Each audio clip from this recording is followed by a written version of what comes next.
Hi, I'm Joanna of Kustom Kwilts, and I would love if you would sew along with me and make one of these awesome Hexie EPP stockings. So grab your pattern, grab some of your basic sewing supplies, and let's get started. So I have got my Hexie stocking all pieced. Everything is nice and pressed. I've quilted it the way that I wanted to. I used some scrap fabric as the backing. This is not going to be seen because I'm going to have a drop-in lining. And I've also assembled my stocking template according to my directions on how to piece this together, right? So what I'm going to do is I'm going to position my stocking template kind of wherever I think looks the best for my stocking to be cut. Okay, so you could very well make it even with the top so that these hexies are straight up here. And just make sure that, you know, all of the boundaries fall within the hexies and not on the batting if you quilted your stocking. You may have chosen not to quilt your stocking. That's totally fine too. So you may just be cutting plain fabric without batting and a backing also. So what I'm going to do now is I'm going to trace around my stocking template exactly where I want this cut. Okay, so I'm going to get a couple of my pattern weights that I have just so that this doesn't move on me. So you can use pretty much anything you want for pattern weights. Before I got these, I used to use like canned goods, just whatever I had handy. So just something with a little bit of weight so that your template isn't sliding around. And I am using a heat erasing friction pin. I carry these in my shop. They're really great, especially for writing on things that, you know, are going to be in the seam allowance. So this is going to be hidden. Sometimes they will leave little ghost marks after you iron them. And so you just want to be sure that you're not marking like in the middle of a quilt that's going to be exposed to cold temperatures later. Sometimes the marks will reappear. So I'm tracing all around my stocking template. And you can just as easily skip the tracing part if you're a really confident cutter. But I'm going to be using my template over and over again to keep making these stockings, so I don't want to have to keep remaking my template in case I accidentally cut into it. Okay, so I've traced all the way around. Just going to make sure, yeah. So I can move my pattern weights. And now I'm ready to cut this out. So I have several cutting tools that I could use. I could use my big rotary cutter for my kind of straight lines. But I think I'm just going to use my smaller 28mm rotary cutter. It's better for cutting curves and corners, things like that. I love the orange peel quilting pattern that I used for this. It turned out really nice. I sized it down quite a bit so that it would look really intricate, petite, and detailed. Okay, and now our stocking is trimmed to match our template size. Okay, so now I've got the fat quarter that's going to be the outside of the back of my stocking laid out, and I very much like to maximize my fabric. So since this is a solid and it's not directional, I can turn my stocking template any way that I want to. The important thing to remember here is we want to reverse our stocking template, so it's going to look like this. Okay, now this is a solid fabric, so in the grand scheme of things, it really doesn't matter if you do this or not. However, you just want to make sure that your finished stocking, whenever you're putting right sides together, you want the wrong sides on the outside. So if this is a printed fabric, say our fabric is printed like this, you know, here's our print. We want this is the right side. So that's why I'm reversing my stocking template, because the right sides are going to be together whenever we sew the stocking together. And so this would be the wrong side of my fabric. I hope that that makes sense. So in order to better illustrate that, let me actually grab a fat quarter of a printed fabric that I have. Now this doesn't match very well, but this is what I have handy. And so let's pretend that this is going to be the back of my stocking, which it would be, you know, a pretty bold contrast from what I have going here. But instead of cutting out the back of the stocking with my template going this way, I'm going to reverse it. So I'm going to flip it over to the back side, and this is how I would cut out the back of my stocking. Okay, so hopefully that makes sense. I'm going to go ahead and get rid of this because I do want to cut the real back of my stocking now. And like I said, this is a heat erasing pen, so that's going to go away whenever I iron this. So I'm going to go ahead and put my stocking template here. This is a solid, like I said, so it doesn't matter the orientation or anything like that. So I'm going to go ahead and use my heat erasing marker, trace this out on my fabric. Now our stocking template includes our seam allowance, so we don't need to worry about adding that. Okay, so we can get rid of these, move our stocking template out of the way. And now I'm going to go ahead and cut this out. So I've got my 28mm rotary cutter here.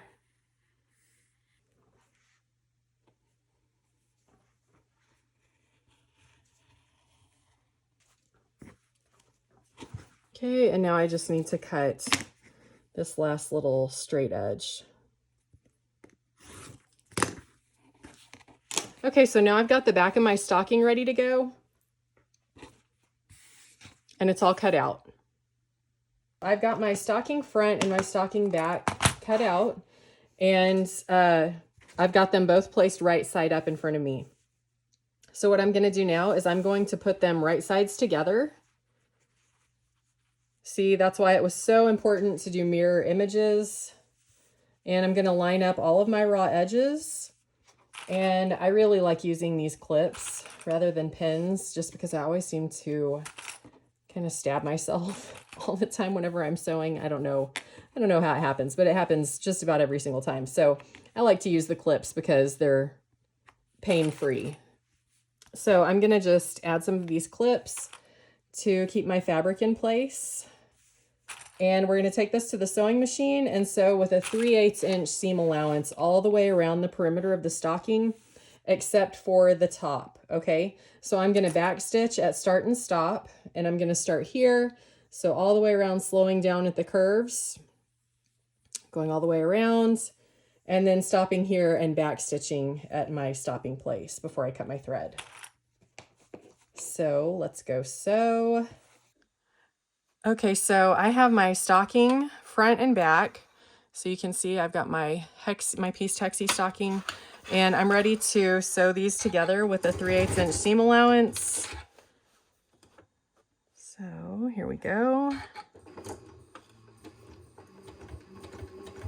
So I'm going to back stitch a few stitches just to lock my stitches in place.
Okay, and before I get to the very edge, I'm going to back stitch a few stitches to secure my stitches in place. Perfect. Okay, and now I've got my lining fabric ready to go, and I have two pieces that are folded together. And again, this is a solid fabric, so it doesn't matter what the print is, but I have them one on top of the other because I'm going to cut them out at the same time. If you're using a print, you'll want to make sure that if you're going to cut 2 layers at a time, that you have them facing opposite. So either have them wrong sides together or right sides together so that you get a mirror image for your lining. Okay. So I'm going to go ahead and trace my lining. I'm doing the exact same thing that I did for the front of my stocking and for the back of my stocking. All right, so I can move my pattern weights now, take my template away, and I'm cutting both of these at the same time. Now it might be a good idea to pin these before you start cutting because you don't want the fabric to shift on you. I ironed mine before, so they have kind of like a little cling to them. So I'm not really overly worried about them shifting enough that I need to worry about it. And we've got our lining cut out. And so for this, I'm going to go ahead and clip these layers together also.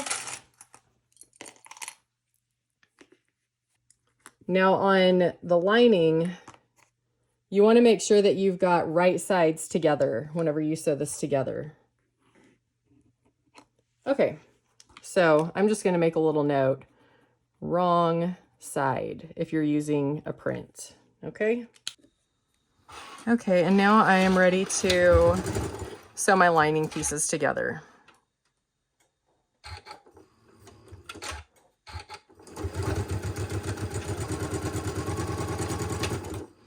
And I'm gonna do the seam allowance just a tiny bit bigger than 3/8 of an inch so that our lining is really snug inside our stocking.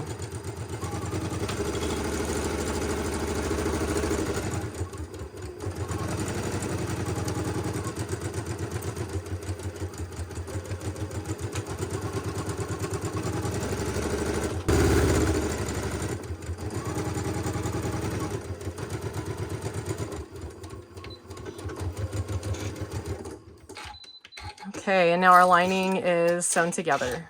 We also need to prepare our stocking loop. So I have the remnants of my fat quarter that I originally cut my quilt back from.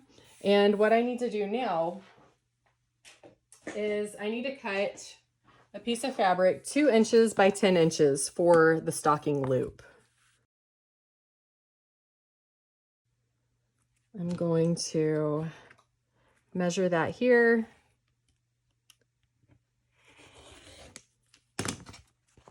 Okay, and now I've got my fabric cut for my stocking loop. That's ready to go. Okay, so with my stocking loop, what I've done is I have pressed the outer edges into the middle and then folded that one more time and pressed firmly. So what I'm going to do now is I'm going to top stitch down the open edge and the folded edge to make a nice finished loop. And now I'm ready to do the top stitching on my loop. Here we go.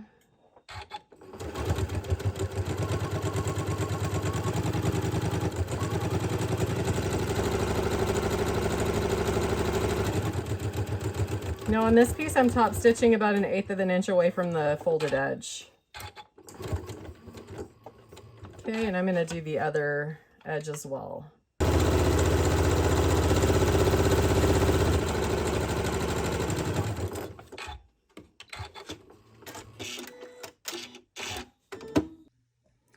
Okay, so now that we have sewn, top stitched the edges of our loop, we're going to trim this so that it's only 8 inches long instead of 10, okay? So that's why I wasn't overly concerned about the neatness of the ends. So I'm going to just trim this to 8 inches. If you want a longer loop, you can definitely leave it at 10 or cut it to whatever length that you want. And I'm going to go ahead and fold this in half and just clip it here for now. Okay, so I have now got my stocking put together and I want to turn the exterior right side out. You can clip the curves if you want to. Sometimes I use pinking shears to do this, but it isn't really crucial to do it. Maybe if we did a 1/2 inch seam allowance, it would make a little bit more of a difference. But if you really want to see smooth, sharp curves, then I would definitely clip those curves a little bit, being careful not to clip your seam allowances. So I'm going to just smooth my edges. And then after I'm finished turning this right side out, I'm going to go to the ironing board and give it a good press. Okay, so now I've got my nice, neat, pressed exterior stocking done. I have my loop that's folded in half, and what I'm going to do is I'm going to pin this to this back seam of my stocking, and I want this centered right in the middle, okay? I also like to hang it off of the edge about 1/2 inch, and then I'm just going to pin it in place, or clip it in place, excuse me. After I do that, I'm gonna go to the sewing machine and I'm gonna do just a really quick basting stitch to hold this in place so I don't have to mess with clips at the top of this whenever I assemble the full stocking. So you can see that I've stitched this loop in place and that it's centered on the seam of the back of the stocking. We are almost done, and this is gonna be almost our final assembly step. So what we're going to do is we're going to place the exterior of the stocking, which is our nice pieced Hexie stocking. We're going to place the exterior of the stocking that should be right side out, which it already is. We've already turned it. We're going to place this inside the lining, which should be wrong side out. Okay, so we want to be able to see our seam allowances on the lining, but not on the exterior. Okay, so we're going to wiggle this into our lining. So I'm going to do that very quickly. It's going to be kind of a snug fit, getting the toe into the lining. So just be gentle.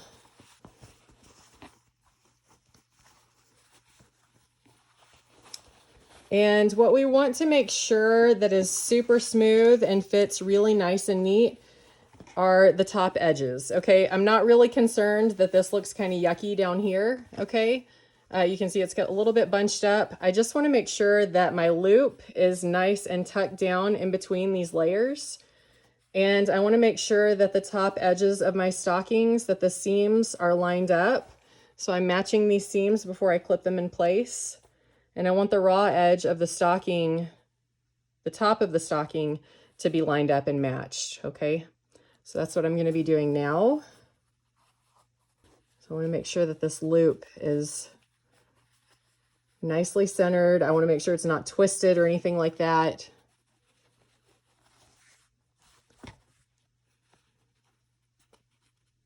Okay.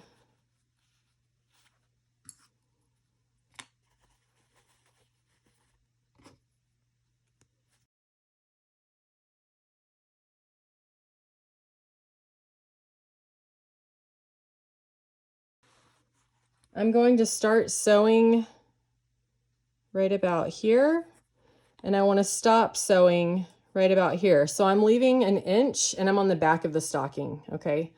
I'm going to leave about an inch from this mark and 1 inch from this mark. This portion here is not going to be sewn, okay? This is how we're going to turn the stocking right side out. So this should be left open. So we are going to go to the sewing machine, and we're going to go ahead and sew that all the way around the top of the perimeter with the 3/8 inch seam allowance again. I have sewn the top of my stocking, and I've left a generous opening so that I can turn my stocking right side out through this. So very gently, I'm going to turn my stocking right side out now. And you want to take your time doing this. You don't want to rip your seams by being in a rush. Okay, here we go. So we have a little opening here. So what I'm going to do is I'm going to press these so that they both have a 3/8 inch seam allowance, so that they have kind of a memory fold. So I'm going to go ahead and take that to my ironing board and press that really quickly. Okay, so now you can see that I have my lining right side out. So if this were a print, if this white fabric were a print, you would be able to see the print. This would be the right side, okay? And then I've got the right side of my backing, the right side of my stocking, okay? So what I'm gonna do now is I'm going to tuck my lining into my stocking.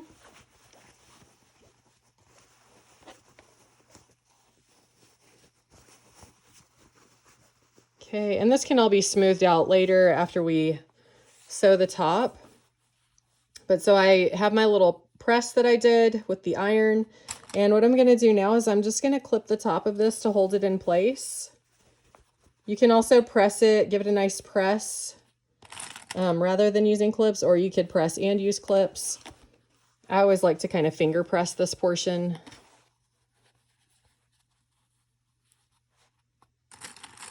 And then just use clips to hold it in place. There's our loop, perfectly centered, looks really nice.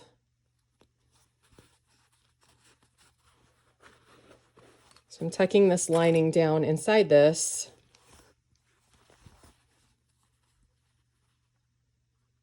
And making sure that the folded edges meet. And what I'm going to do now is I'm going to top stitch all the way around the top edge of the stocking to enclose the seams that were not sewn. And that's the final step aside from pressing, and we'll be done. Okay, and now we've got our really nice finished stocking. We've got the top stitching done on the top and our hanging loop, and it turned out really nice. So I know I'll be making a ton more of these. They're so much fun.